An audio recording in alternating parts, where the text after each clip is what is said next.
வணக்கம் வாங்க இன்னைக்கு அக்ஷய் வீட்டு சமையல்ல தீபாவளி ரெசிபீஸ் தாங்க பார்க்க போறோம். இந்த மாசம் கடைசியா நமக்கு தீபாவளி வந்துட்டே இருக்கு. அதனால இனிமேட்டு தீபாவளி பலகாரம் நம்ம சேனல்ல வந்துட்டே இருக்கும். இப்போ நான் வந்து வீட்லயே நம்ம இருக்கிற பொருளை வச்சு முறுக்கு செய்ய போறேன். இந்த முறுக்குக்கு நம்ம மிஷினுக்கு போயிட்டு மாவு அரைக்கணும் போகணும்னு அவசியமே இல்லை. வீட்லயே நம்ம மிக்சியில் அரைச்ச முறுக்கு சுட்டுலாம். முறுக்கு ஆனால் ரொம்ப டேஸ்ட்டாக ரொம்பவே நல்லாயிருக்கும். ட்ரெடிஷ்னல் மெத்தடில் செய்யக்கூடியது தான். கூடவே ஒரு சிம்பிளாக ஒரு ஸ்வீட்டு ஆனால் டேஸ்டியாக ஒரு ஸ்வீட்டு ரெண்டுமே ரொம்ப சுலபமாக செஞ்சிடலாம். டேஸ்ட்டும் ரொம்பவே நல்லாயிருக்கும். வாங்க இப்போ எப்படி செய்கிறதுன்னு வீடியோக்குள்ளே போய் பார்க்கலாம். இங்கே பாருங்கள்,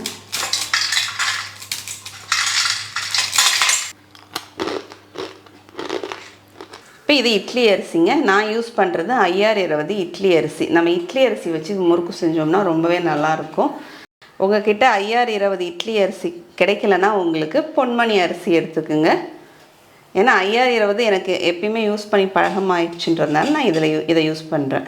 எப்பயுமே பச்சரிசி மாவில் தான் நாங்கள் நம்ம முறுக்கு செய்வோம். ஆனால் இன்றைக்கி நம்ம இட்லி அரிசி வச்சு முறுக்கு செய்ய போகிறோம். இட்லி அரிசியில் முறுக்கு செய்யும்போது ரொம்பவே டேஸ்ட் ரொம்பவே நல்லாயிருக்கும். இப்போ நம்ம அரிசி ஊற வச்சு ஒரு 2 மணிலேருந்து 3 மணி, எனக்கு ஒரு 3 மணி நேரம் போல் ஆயிடுச்சு. இப்போ அரிசி ஊறியாச்சுங்க. இதை நம்ம அரைச்சி எடுத்துக்கலாம். இப்போ அரிசியை நம்ம வந்து மிக்ஸி ஜாரில் சேர்த்துக்கலாங்க. நான் வந்து சின்ன ஜாரில் தான் சேர்த்து அரைக்க போகிறேன். நீங்கள் பெரிய ஜாரில் கூட சேர்த்துக்குங்க. இப்போ வந்து நம்ம 2.5 கிளாஸ் வந்து அரிசி எடுத்துருந்தோம். எந்த கப்பால் அளவு எடுத்துருக்கோமோ அதே கப்பால் தான் நம்ம எடுக்கணும். இப்போ இந்த கிளாஸால் நான் 2.5 கப்பு வந்து இட்லி அரிசி எடுத்துருந்தேன். இப்போ இதே கப்பால் நம்ம தேங்காய் துருவல், இன்னும் முறுக்கில் தேங்காய் துருவல் பண்ண ரொம்ப டேஸ்ட்டாக இருக்கும். இந்த முறுக்கு தேங்காய் துருவல் சேர்த்து நம்ம அரைக்கும்போது அந்த தேங்காய்க்கும் உள்ள ஒரு வாசனை பார்த்திங்கன்னா நல்லாயிருக்கும். இப்போ இதையும் நம்ம சேர்த்து நம்ம அரைச்சிக்கலாம். அரிசி கூட நம்ம வந்து சேர்த்து தேங்காயும் 2.5க்கு 1 சேர்த்து அரைச்சிடலாங்க. இப்போ முறுக்குக்கு உப்பு சேர்த்துடலாங்க. உப்பு வந்து நான் கல் உப்பு எடுத்திருக்கேன். இந்த நம்ம அரைக்கும் போதே உப்பையும் சேர்த்தே நம்ம அரைச்சிக்கலாம். தண்ணி சேர்த்தே நம்ம அரைச்சிக்கலாம். நான் கழுவிட்டு நல்ல தண்ணியில் தான் ஊற வச்சுருக்கேன். அந்த தண்ணி சேர்த்தே அரைச்சி எடுத்துகிட்டு வந்துடுறேன். நல்லா மாவு பார்த்திங்கன்னா நல்லா மைய அப்படியே வெண்ணெய் போல் நம்ம அரைச்சிக்கணும். ரொம்ப சாஃப்டாக மாவை அரைச்சிக்கணும். இதை மாதிரி எல்லா அரிசியும் நம்ம அரைச்சி எடுத்துகிட்டு வந்துடுறேங்க. இப்போ அரிசியும் தேங்காயும் நம்ம சேர்த்து நம்ம அரைச்சி நல்லா மைய வெண்ணெய் போல் அரைச்சி எடுத்து வச்சாச்சு.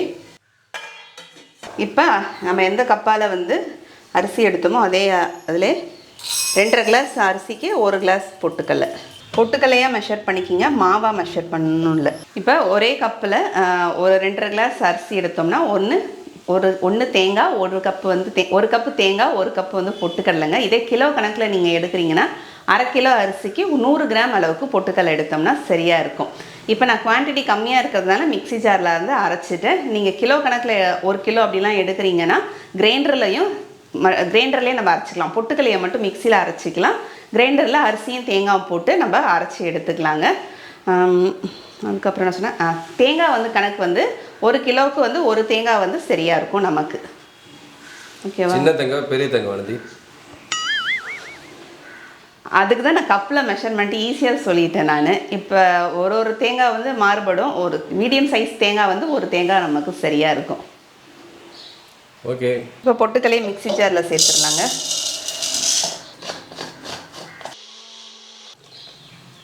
இப்போ பொட்டுக்கடலை மாவு நம்ம அரைச்சிட்டோங்க. இப்போ மாவு ஜலிக்கிற ஜல்லடை எடுத்து வச்சுருக்கேன். இப்போ இதில் சேர்த்துடலாம். டைரெக்டாக இதில் அப்படியே சளிச்சிக்கலாம். இப்போ பொட்டுக்கடலை மாவு சளிச்சு சேர்த்ததுக்கப்புறம் இப்போ இதில் நம்ம எள்ளு சேர்த்துடலாங்க. இன்றைக்கி நான் எடுத்துக்கிறது கருப்பு எள்ளு தான் எடுத்திருக்கேன். நீங்கள் வெள்ளை எள்ளு கூட யூஸ் பண்ணிக்கிங்க. ஒரு நேரம் கருப்பு எள்ளில் நமக்கு மண்ணுங்கள் தூசி கொஞ்சமாக இருக்கும். அப்போ வந்து நம்ம கிளஞ்சிட்டு நம்ம சேர்த்துக்கலாம். எனக்கு இது வந்து க்ளீனாக சுத்தமாக இருக்கிறதுனால நான் அப்படியே சேர்த்துக்கிறேன். சும்மா தேவைக்கு ஏற்ப கொஞ்சமாக சேர்த்துக்கலாம். இப்போ சேர்த்துட்டு நம்ம அப்படியே பிசைஞ்சிடலாம். ஏற்கனவே நம்ம உப்பு போட்டும் நம்ம அரைச்சிட்டோம். மாவு ரொம்ப இறுக்கமாக இருக்குதுன்னா அப்போ வேணால் நம்ம தண்ணி தெளிச்சிக்கலாங்க. ஏன்னா நான் வந்து அரிசியை வந்து ரொம்ப திக்காக தான் அரைச்சிருக்கேன். தண்ணி கம்மியாக சேர்த்து வேணும்னா இப்போ நம்ம தண்ணி சேர்த்துக்கலாம். இப்போ தண்ணி எடுத்துருக்கேங்க கொஞ்சமாக. ஏன்னா மாவு ரொம்ப இறுக்கமாக இருக்குன்னு இதில் கொஞ்சமாக பெருங்காயத்தூளும் சேர்த்துடலாம். கலந்து விட்டுருங்க. இப்போ கொஞ்சம் தண்ணியை தெளித்து அப்படியே பிசைஞ்சிக்கலாம். நார்மலாக நம்ம முறுக்குக்கு மாவு பிசைற மாதிரி பிசைஞ்சிக்க வேண்டியது தான். சினிமா தேட்டரில் விற்பாங்களா அந்த முறுக்கான? இது சினிமா தேட்டரில் விற்பாங்களா? சினிமா தேட்டரில் முறுக்கு விற்பாங்க. எங்கள் காலத்தில் விற்றாங்க. நீங்கள் ஒரு காலத்தில் பிறந்து வளர்ந்தீங்க, நான் ஒரு காலத்தில் பிறந்து வளர்ந்தேன்னா நிஜமாக விற்றாங்களா? எனக்கு நிஜமாக சீரியஸாக கேட்குறேன் நான். இல்லைண்ணா எங்கள் அப்பா முறுக்கு தான் வாங்கி கொடுப்பாரு தேட்டருக்கு போனோம். ஆஹா, நாங்கள் வந்து சினிமாவுக்கு போகிறதே அதிசயமாக தான் இருக்கும். தீபாவளி, பொங்கல். நீங்கள் அதே தானே? தீபாவளிக்கு நாங்கள் 3 படம் பார்ப்போம். நாங்களாம் ஒரு படம் தான்ப்பா பார்ப்போம். இப்போ பாருங்கள், நமக்கு நல்லா கலந்தாச்சு. இந்த மாவு பிசையிறது மட்டும் நல்லா பிசைஞ்சிக்கணும். நம்ம பொட்டுக்கல்லையும் அரிசியும் நல்லா மிக்ஸ் ஆகிற அளவுக்கு நல்லா பிசைஞ்சிடணும். இப்போ இங்கே கடாயில் எண்ணெய் ஊற்றி வச்சுருக்கேங்க. இந்த முறுக்குக்கு நம்ம நெய்யோ வெண்ணெயோ எதுவுமே சேர்க்க தேவையில்லை.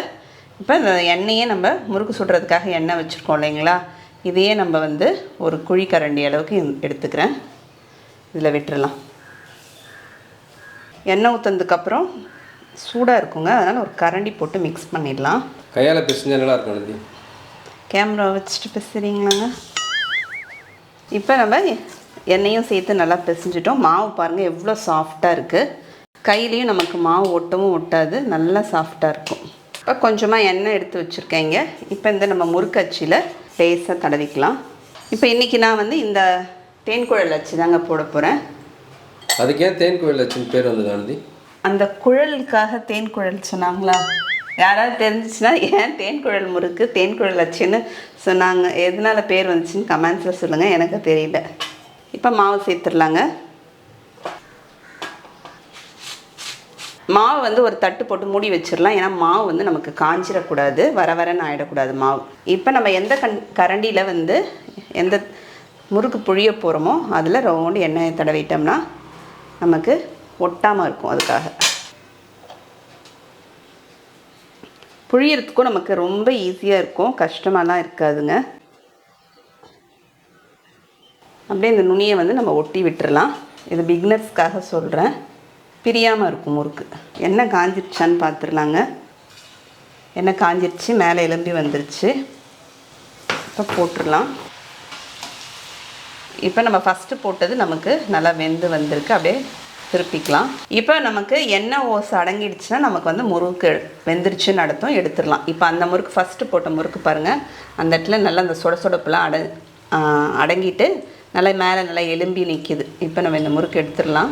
இதுக்கு நல்லா கொஞ்சம் வெள்ளையாக தாங்க இருக்கும், ரொம்ப கலராலாம் இருக்காது. அது மாதிரி முறுக்கு எண்ணெயெல்லாம் குடிக்காது. இப்போ முறுக்கு எல்லாத்தையும் நான் பிழிஞ்சு எடுத்துட்டேங்க. இப்போ நான் எடுத்துக்கிறது 1/2 கிலோ அரிசியில் தான் முறுக்கு செஞ்சுருக்கேன். இங்கே பாருங்கள்.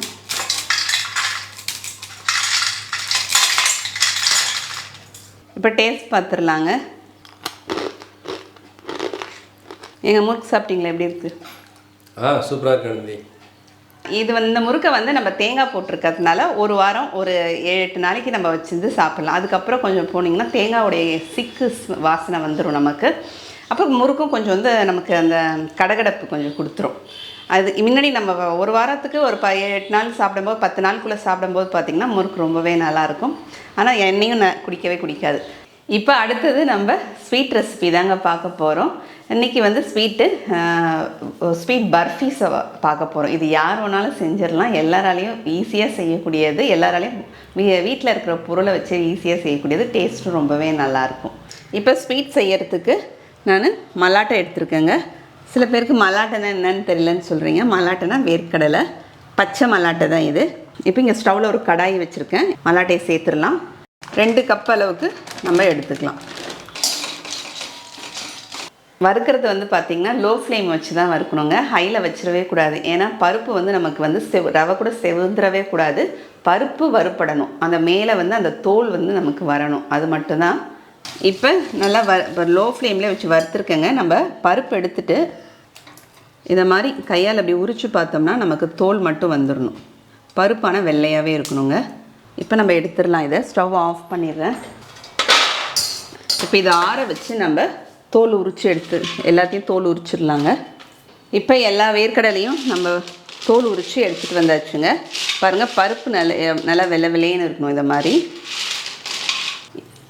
இப்போ இதை வந்து ஒரு மிக்ஸி ஜாரில் சேர்த்துட்டு இதை அரைச்சி எடுத்துகிட்டு வந்துடலாம்.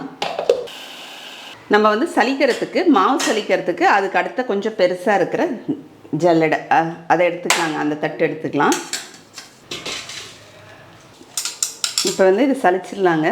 நமக்கு இதை மாதிரி சலிக்கும் போது நல்லா பூவாட்டம் வரும் நமக்கு.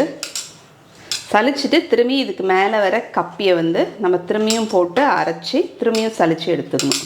இப்போ நான் சலிச்சு எடுத்து வச்சுருக்கேங்க.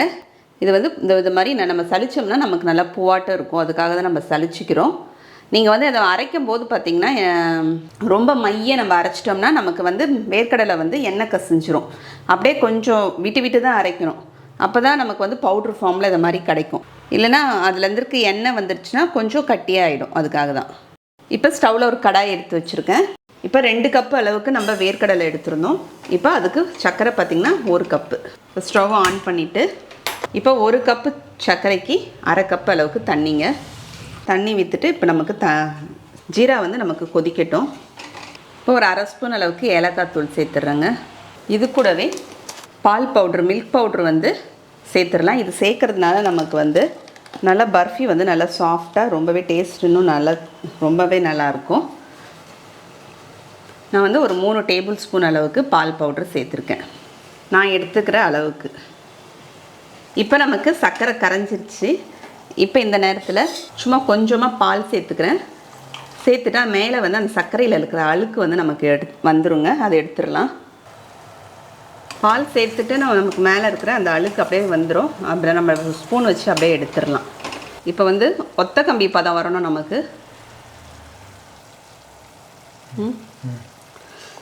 இப்போ நமக்கு ஒத்த கம்பி பதம் வரணுங்க. இப்போ வந்ததுக்கப்புறம் நம்ம இதில் ஒரு 1/2 ஸ்பூன் அளவுக்கு வெண்ணிலா எசன்ஸ் சேர்த்துக்கலாம். இப்போ நம்ம இந்த பவுட்ரை வந்து நம்ம இப்போ போட்டுக்கலாம். மல்லாட்டையை பொடி பண்ணி வச்சுருக்கோம். அது கூட மில்க் பவுடரையும் சேர்த்து வச்சுருக்கோம். போட்டுட்டு அப்படியே கலந்து விட்டுறலாங்க. இதுக்கு ரொம்ப நேரம் அடுப்பில் வச்சு கலரணும்னு அவசியம் இல்லை. இப்போ இது கூடவே 1 ஸ்பூன் அளவுக்கு நெய் சேர்த்துக்கலாங்க. நெய் சேர்த்துட்டு அப்படியே கலந்து விட்டு ஸ்டவ் ஆஃப் பண்ணிடலாம். இப்போ இங்கே பட்டர் பேப்பரில் கொஞ்சமாக நெய் தடவிடுறேன். இதை மாதிரி நமக்கு ரிப்பன் கன்சிஸ்டன்சியில் இதை மாதிரி நமக்கு விழணும்.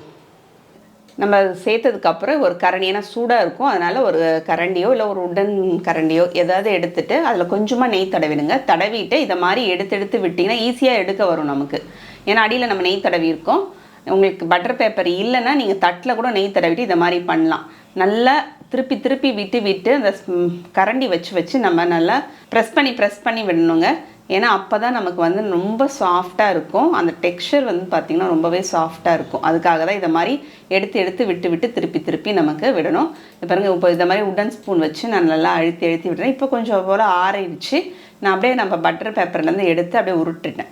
எனக்கு அதில் இழுத்துட்டு போதனால நான் தட்டிலையே எடுத்து கொஞ்சமாக நெய் தடவி இப்போ எடுத்துகிட்டு கை பொறுக்கிற அளவுக்கு சூடு வந்தோடனே கையாலே நமக்கு இதை மாதிரி நல்லா அழுத்தி பிசைஞ்சிடலாம்.